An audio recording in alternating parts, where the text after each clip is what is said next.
Today's class is on racism. In some ways, this takes us back to chapter 3 on human variation. Sometimes I think about putting this chapter 14 back with chapter 3 just to more concretely connect the two, because we've probably forgotten what we learned in chapter 3, which is that humans are quite biologically varied, but the categories that we've invented, the 4 or 5 groupings that we've made up, are not very accurate in terms of categorizing this variation. And so our first point, of course, is that race is something that we believe exists in the world. It's not a very good way to talk about human biological variation. We can group people in all kinds of different ways, but the categories that we've decided to group people on are not very helpful for understanding what biological variation there is in the human community and how it influences us. So, knowing that, however, doesn't mean that we've changed anything about what we'll call structural racism, or what many social scientists call structural racism, which is a system that we've developed in which some people are placed above other people. And it is often, and this happens in our society, in many societies, it is often with the guidance or the cooperation or even the explicit law structure of a government or state says or encourages people to be placed in these positions. And what this system does, when we're talking about structural racism, is you link the beliefs about which people belong in which groups and the beliefs that people have about how some groups are superior or inferior to others in order to justify or to create or enact or perpetuate the system of inequality that you have. And so what's very important to understand here is that just because we know that race is not biologically real, and we know that we shouldn't be individually racist to other people, that doesn't mean that structural racism goes away. The structure of society that we've created and were born into and didn't necessarily choose, it continues to operate whatever my individual attitude is. And so I am quite sure that biologically race isn't real, but that doesn't change the fact that it has an impact on our lives as we go around. And so if I can teach you, and we will talk about how race is not a very good notion biologically speaking, but that doesn't mean that I've solved society's problems. And of course, I don't want me or you to think and make racist remarks and do racist stuff in the world. But really, in some ways, that individual racism doesn't necessarily make the structural racism go anywhere. That's still around. So this is the big point of the class, and we'll be talking in various ways about how that, because we get confused. People like to throw around accusations about other people, but that's not necessarily what we're going to be talking about here. What we're mostly concerned about is this idea of structural inequality or structural racism. So now, we talked about this back in chapter 3. Now, if you took a walk through various parts of the world in, say, 1492, you would find what we call biologically a clinal variation in the world's skin color. That is to say that there is a gradual variation. You don't walk from one river to another or across a mountain range and all of a sudden you're in the land of the completely different. You've gone from black to white. We see that because of the need for sun protection and the need for vitamin D absorption in different latitudes, that people in these areas develop gradually different skin tones. Now, 500 years ago, 600 years ago, people certainly talked about other people and biological variation, but they didn't group it together into what we know of as race. The race stuff, or the race ideas, come to us from the colonial period, when certain people in certain parts of the world journeyed over and subjugated people in other parts of the world, and then brought people on boats, mostly from Africa, to be enslaved and work in the plantations of the Americas. And it was in the Americas that these ideas that people were grouped into race developed. So again, people have been talking about how humans vary for a long time, but the idea that people were grouped into 3, 5, or 7 racial categories or 16 categories is a relatively recent idea in human history, and it has a lot to do with the organization of labor and resources under a colonial system in which some people were on top of the system and other people were put in at the bottom of the system or made to labor for those who were on top. And so that's really where we get this idea of race, which then ends up justifying this system that had been set up. During the time of colonialism, the people who were starting to think of themselves as scientists began to collect different natural specimens and started to sort people and things and creatures out into categories. And one of our most famous categorizer, a person who gave us the kingdom, phylum, genus, species designation that we learn today, Linnaeus, who also put humans in the category of primates, by the way, a very long time ago, around 1753, also had some ideas about how human types would be categorized based on skin color and assumptions about how they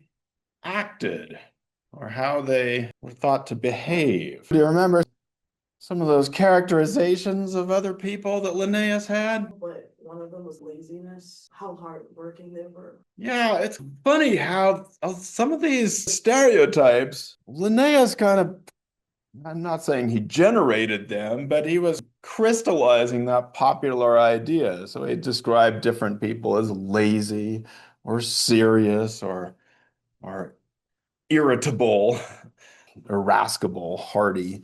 It's funny how far this goes back. And so basically, what Linnaeus is doing is something that, again, now I'll explain the top part of this, making a typology in which you take a trait like laziness and you fix it to a group or a category of people. And what this means is that then you exercise what we call essentialism, in which a species or a group within a species is said to have some essence to it, which doesn't change over time. So I put the word science here in quotes in part because this actually is not science. This is a classification system, which many people engage in, which tries to group different species or subgroups together and fix them with certain traits that are said to be essential. Now, as I've told you, Linnaeus was actually a creationist. This is pre-Darwin and pre-evolution.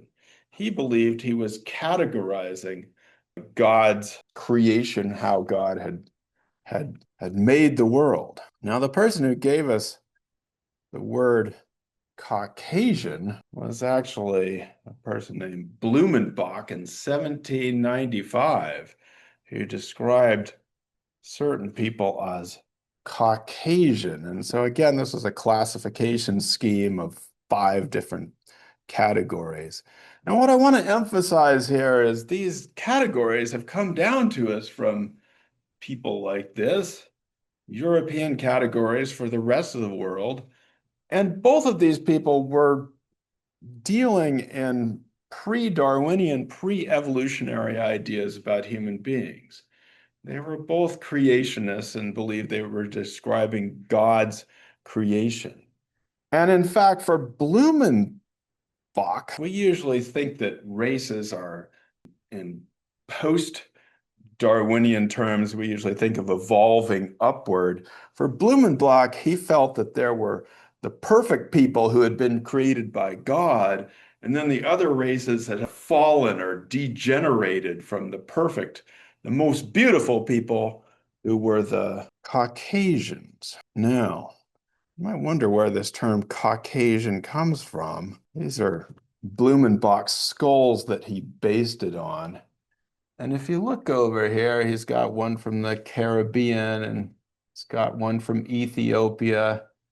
And the reason he talks about Caucasian is because of, where am I? This one here is a Georgian woman. And you might wonder, well, what's Georgia got to do with Caucasians? Oh no, is that a question?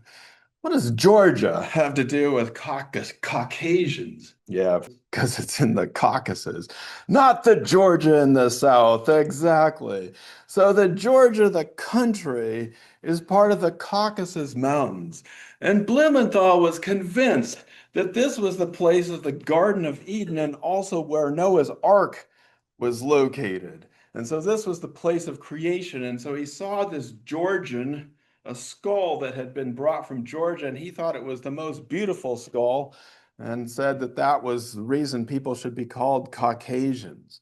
So, for those of you like me who check off the white box on the census, if you're ever asked your race, just be careful calling yourself Caucasian because you're basically making a crazy idea that you are somehow related to the peoples in the Caucasus who in today's world have a very multi-ethnic and multi-religious sentiment and population and would probably, I don't know, I don't even know if people from the Caucasus would be classified as white in this country. We're ambiguous on that.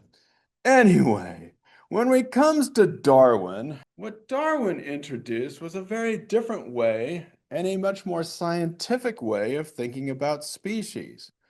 For one thing, as we talked about, natural selection for Darwin depends upon population diversity or variation. You can't have natural selection, you can't have evolution unless you have a diverse population in order to select from that. And for Darwin and Darwinian ideas of evolution, everything is always changing or evolving. That's the whole point. We're always changing. Talked about that. And so, in Darwinian terms, the idea that a species has some unchanging, fixed essence is impossible. We're evolving. All species are evolving. So, what this should have done, well, let me put it to you this way. In proper Darwinian terms, what should have happened to those essentialist typologies that Linnaeus and Blumenbach were working about that would claim that some people in a certain color category are essentially lazy, for example? What should Darwin have, or what should Darwinian thinking have done about that? Certainly that you would talk about, well, hold on a second. I guess I'm just thinking about the categorization of a whole group of people as, let's take a different word, angry, as essentially angry, in proper Darwinian thinking, or essentially smart. Let's take a different word. Because you can't hurt people. I mean, properly applied, Darwinian thinking should have been totally destroyed the idea that we can group people into these typologies of races and that those races would be essentialized as lazy, angry, smart, stupid, whatever you want, because people are always changing and people are variable within a category. So properly applied, you shouldn't, we should have left off with the race category after Darwin came out. Let me give you one example from your textbook, just an example of something that is not skin color, but we can group people together. Whether people have shovel-shaped incisors in their teeth, which you probably haven't looked at in a while. You have to look into the inside of people's mouths, and this is a trait that varies genetically. And if we look at it, we can sort it out by different populations, and we can see that some populations there's lots of shovel-shaped incisors, and some populations there's fewer of them. But the point of the matter is there's no population that you can say these are the people who have shovel-shaped incisors and they can be grouped over here and nobody else is in that group.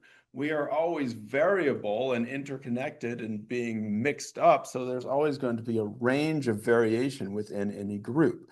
So properly applied Darwinian science, Darwinian evolution should have destroyed the racist typologies and essentialism, but instead, we got something else. What did we get instead of destroying racial typologies?